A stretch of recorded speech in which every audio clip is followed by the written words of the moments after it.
네, 여러분 안녕하세요. 연미정입니다. 쉽게 합격하는 한국사 능력검정시험 심화 우리 첫 번째 시간인데요. 자, 여러분 아마 이 첫 번째 시간 들어오기 전에 여러분들이 마음가짐을 좀 크게 먹고 오셨을 거예요. 내가 이 한국사 능력검정시험을 반드시 단기간 안에 따리라. 이러면서 굉장히 큰 마음을 먹고 오셨을 텐데 처음부터 너무 에너지를 쏟지 마세요.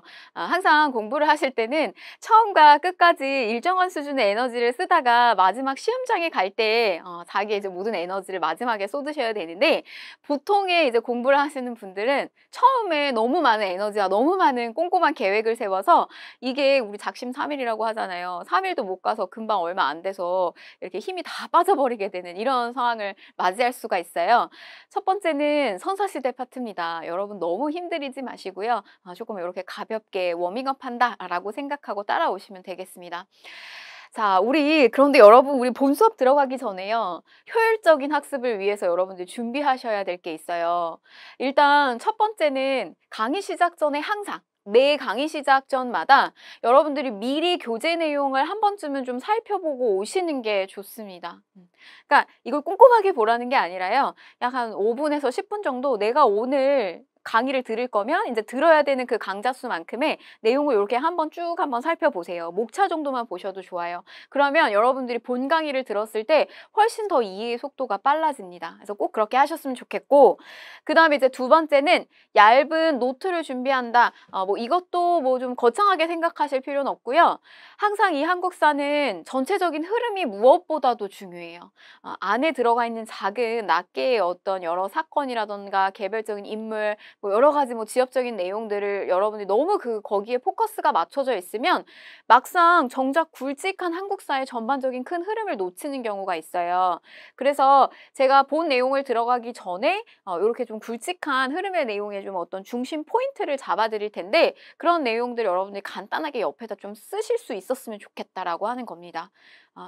여러분 이 인강으로 학습을 듣는 게요. 이게 쉬운 일이 아니에요. 그래서 여러분 이렇게 팔짱을 끼고 그다음에 이렇게 의자에다 이렇게 허리를 이렇게 쭉 이렇게 늘린 다음에 그냥 이렇게 영화를 관람하듯이 이렇게 하는 게 아닙니다. 그래서 여러분 항상 옆에다가 종이와 그다음에 펜과 그래서 몸과 머리가 항상 같이 조금 저랑 같이 바쁘게 좀 움직이셔야 돼요. 아무리 좋은 어떤 수업도요. 여러분들이 그냥 몸을 가만히 움츠리고 있어서 듣는 수업은 잠이 오기 마련입니다. 그래서 꼭 그렇게 좀 적극적으로 임해 주셨으면 좋겠어요.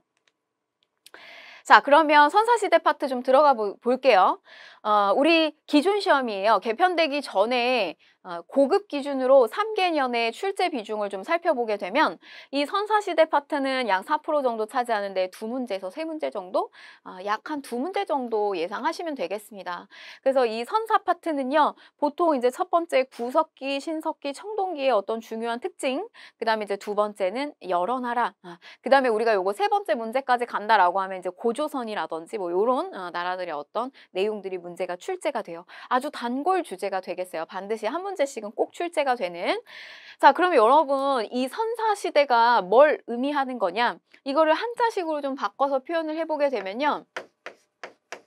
앞선자에다가 역사사자예요. 그런데 이 역사사자는 역사라고 하는 뜻도 있지만 기록이다라고 하는 뜻도 있어요. 그래서 기록보다 먼저선, 앞선 시대를 이야기하는 거예요. 그러면 이 시대는 자체적인 기록이 없는 시대를 의미하기도 해요. 그래서 우리 보통 이제 이 시기에 우리가 고조선에 대한 기록이라든지 이런 기록들도 가장 처음에는 우리 중국의 역사서라든지 이런 데서 먼저 나오기도 하거든요. 그래서 보시면 이런 자체 기록이 없는 선사 시대는 여러분들이 이 시기를 공부해야 되는 어떤 중요한 포인트들이 있어요. 그럼 우리는 이 시기가 기록이 없는데 뭘 통해서 역사를 알 수 있을까요? 바로 유물과 유적입니다. 그래서 여러분들은 공부하실 때 구석기 시기 때 대표적인 유물은 뭐냐, 신석기 시기 때 대표적인 유물은 뭐냐, 청동기 시기 때 대표적인 유물은 뭐냐, 그 다음에 중심이 되는 이런 어떤 유물들이 쏟아져 나오는 유적지, 집터 이런 것들을 좀 살펴보시는 거예요.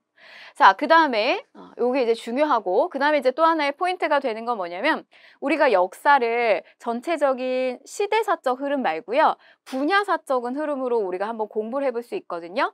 그래서 이 역사를 분야사로 나누게 된다면 정치와 그다음에 경제와 그리고 사회, 그 다음에 문화, 이렇게 나누어서 살펴볼 수가 있어요. 그런데 이 선사시대는요, 이 정치, 경제, 사회, 문화 중에서 가장 여러분들이 포커스를 맞춰야 되는 부분은 이 경제 파트예요. 아직 정치적인 어떤 시스템이 제대로 갖추어지지 않았어요. 그 다음에 사실은 경제적인 조건 자체가 사실 풍족하고 제대로 갖추어지지 않았기 때문에 문화사적인 부분은 조금 이루어지지 않았다. 그래서 여러분들은 이 경제적인 부분에 포커스를 맞춰서 이 부분을 공부하시게 되면 이 사회사까지 같이 한꺼번에 공부를 하실 수가 있어요. 선사시대는 어떻게 먹고 살고 어떻게 내가 이제 무언가를 섭취하고 경제활동을 어떻게 했느냐, 내가 어떻게 이 시대를 살아남았느냐, 이게 굉장히 중요한 포인트가 돼요. 그래서 여러분들 여기에 포커스 맞추시면 나머지 다 따라올 수 있다는 거. 그러나 역사는 시기가 점점 발달을 할수록 정치적인 모습, 그리고 우리나라 역사는 이제 주로 이 정치사에 좀 포커스 많이 맞춰져 있고요. 그리고 문화 역시 같이 점차적으로 이런 경제적인 어떤 조건이라든지 이런 것들이 갖추어지게 되면서 문화도 굉장히 많이 이제 발달을 하게 됩니다. 이 부분에 포커스 맞추시면 되겠고요. 자, 그러면 여러분들이 이 본격적인 내용에 들어가기 전에요. 제가 이 시대를 좀 아우를 수 있는, 그리고 시대에 대한 어떤 구분을 명확하게 할 수 있게끔 좀 구성을 했어요. 그래서 보시면 이 세로축은 생산력의 발전을 보여주는 거고요. 이 가로로 넘어가는 축은 시대적, 시기적 흐름을 보여줍니다. 자, 그러면 여러분들이 배울 어떤 시기를 좀 먼저 살펴보게 되면요. 약 70만 년 전에 해당이 되는 구석기 시기. 자, 그리고 이 구석기 시기와 나머지 시기를 제가 구분을 지었어요. 경제적인 관점에서. 자, 그 다음에 구석기 BC 8000년경에 해당이 되는 신석기.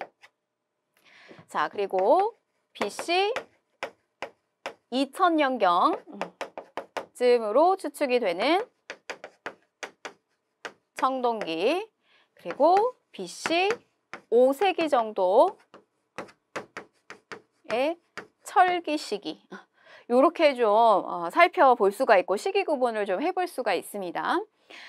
제가 이렇게 나눈 이유는 뭐냐면요. 이 파트는 경제가 중요하다라고 했어요. 어떻게 먹고 사느냐, 경제활동을 무엇으로 했느냐, 이들이 어떻게 살아남았느냐, 이게 굉장히 중요하다고 했단 말이죠. 그런데 구석기를 제가 하고 나머지 시대를 이렇게 막대기로 딱 그어놨는데, 이렇게 한 이유는 바로 이 구석기 시기는 자연경제 체제였다 라고 하는 거죠. 이 자연경제 체제는 더 쉬운 말로요, 자연의 의존하는 체제였다라고 하는 거예요. 그래서 이미 주어진 환경 속에서 이 환경을 이용해서 살아가는 건데요. 주로 이 구석기인들은 사냥이나 그다음에 채집, 그리고 어로 활동을 했어요. 그래서 이미 주어진 뭐 예를 들면 이제 날씨가 따뜻한 곳에 머물면서요. 뭐 여러 가지 이제 과실 열매라든지 뭐 이런 것들도 이제 따먹고 그다음에 물고기도 낚고 했겠죠. 그런데 날씨가 굉장히 추워져요. 그리고 먹을 것이 다 떨어졌어요. 그러면 이들은 기존의 환경에서 살아갈 수가 없는 거예요. 그렇기 때문에 이들은 뭘 하게 되냐면 결국 이동을 하게 됩니다. 즉 경제를 보면 사회를 알 수 있는 거예요. 그래서 이들은 이동 생활을 하는 거죠. 그래서 뭐 정착할 필요가 없고요. 그냥 그때그때 짓는 막집에서 살아가고 동굴이나 이런 데서 몸을 피신하는 정도의 어떤 사회생활 모습이 보여진다는 겁니다. 자, 그런데 그 반대로 넘어가서 보시게 되면요. 나머지 시대는 자연경제 체제가 아니라요. 자, 이들의 어떤 생산력의 발전을 좀 한번 보실게요. 그래프로. 자, 이렇게 점프하고요. 그다음에 또 이렇게 점프하는 이런 모습을 볼 수가 있다. 자, 어떤 모습이냐? 신석기 시기 때는요. 바로 우리가 신석기 혁명이 일어났다. 이런 표현을 쓰거든요. 비로소 이 신석기 시대 때는 농사를 하기 시작했다는 거예요. 자, 이 농사를 하게 되면서 이들은 어떤 사회적 모습이 보여지냐면 이들은 정착 생활을 하게 돼요. 왜냐하면은 내 땅에서 이런 여러 가지 어떤 곡식이라든지 이런 것들을 경작하면서 지내려면 이동 생활을 하면 안 되잖아요. 그래서 이들은 이제 정착 생활이 여기서부터 이제 보여지기 시작을 하는 거죠. 경제를 알면 사회를 알 수 있다라고 하는 거. 자, 그러면 우리가 이 시기는 이제 뭐라고 하냐면 생산 경제 활동을 했다. 요렇게 표현을 해볼 수가 있어요. 더 쉬운 말로는 이 시기는 의존 생활을 했다면 이 시기는 개발한다는 거죠. 개발한다는 거예요. 자, 그래서 농경이나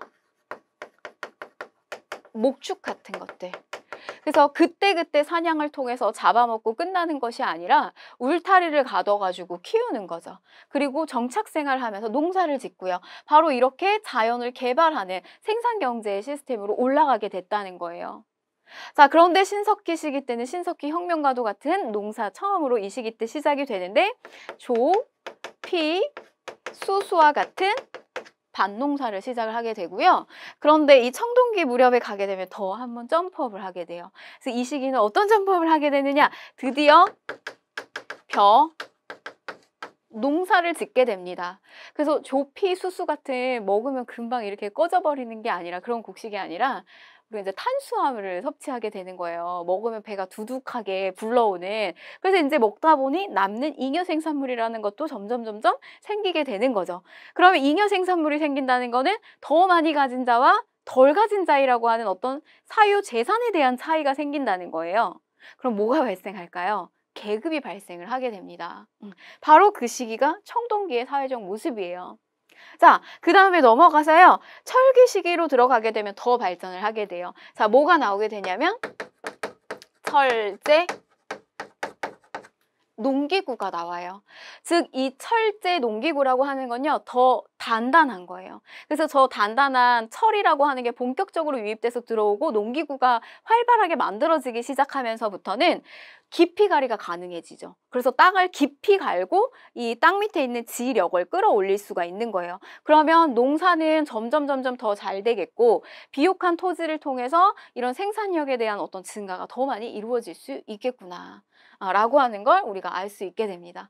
그래서 기본적으로 여러분들이 배울 수 있는 어떤 구조적인 틀이에요. 그래서 이걸 머릿속에 꼭 담고 가시고 그 다음에 본격적인 내용은 이제 술술술술 이렇게 정리를 하시면 되겠습니다.